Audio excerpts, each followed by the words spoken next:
Build it right, be safe, build it right. Now, you got your compound miter saw on the building site. The first thing you do is you make a cut. Brought the blade down, cut it. You turn it, one of them over, and in transit or whatever, the first adjustment you got to make is get this 90 or perpendicular to that back there. So what did I do? I made the adjustment, made the cut again,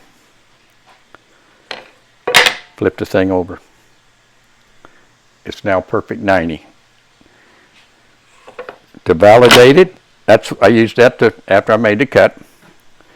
But the next thing I do, I get 2 test blocks I made at home, put it in there, slide it against the blade.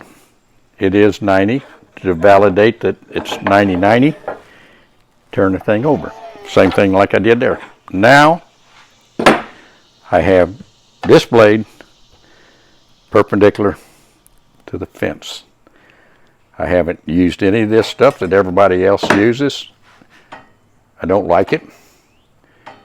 That's the reason why all I had 2 test blocks tells me everything I need to know about the whole saw, except this. If it really took a rough ride or you dropped it on the ground somewhere, you make sure that the table is flat. You can't get a single-edged razor blade anywhere in there. Turn it over there, same thing. So now you've got a test thing. So next thing you want to do is test the blade is perpendicular to the table. In my case, I set it up, it's already there, but in the event that it wasn't, and it was out of kilter. Once you do that, get out your 90 again, bring the saw down, and you can see it's open at the top. Open at the top. So now what you want to do, you know it's open at the top. In order to get the blade to go that way, this mechanical stop right here has to be screwed down. That's turning it clockwise. You loosen the jam nut, you turn and make the adjustment by turning it clockwise. Run it back against the mechanical stop, lock her down.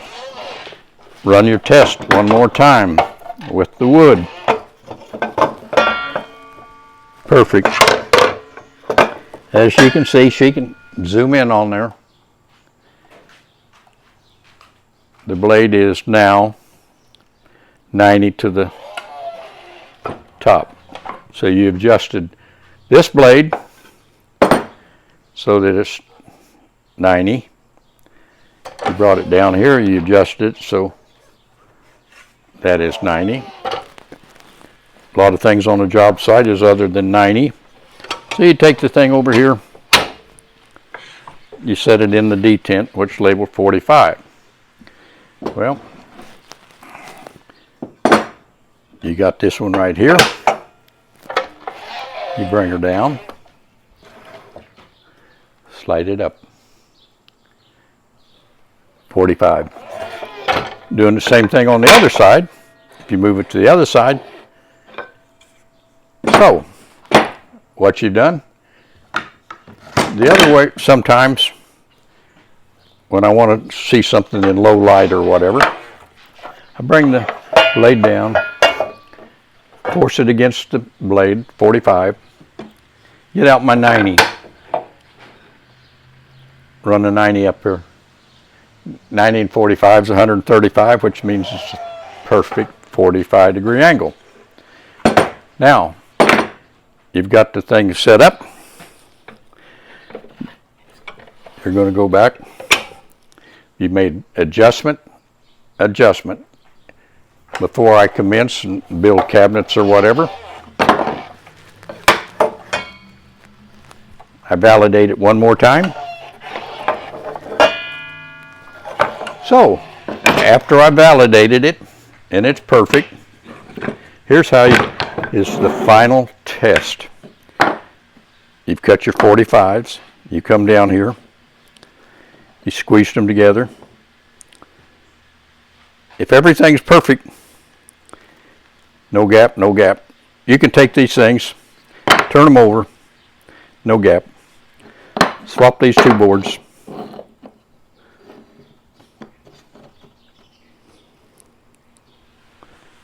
If that thing is now a perfect square any way you look at it. That meant your 45 was critical for different things in cabinet making. Have a good day. Thank you much. Please subscribe.